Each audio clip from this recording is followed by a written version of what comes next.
Fuertemente estamos trabajando en Colonia Domínguez, un camino que estaba cerrado, que lo estamos rehabilitando de vuelta, donde vamos a poner 2 caños Armor de 2 metros cada uno de diámetro.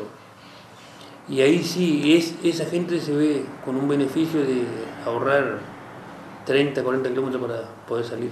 Se comunican, es un punto, es una zona gris nuestra. En el departamento tenemos una puntita que pega con el Gualeguay hacia atrás, un río que no hay más camino ahí, ¿viste? Una cosa.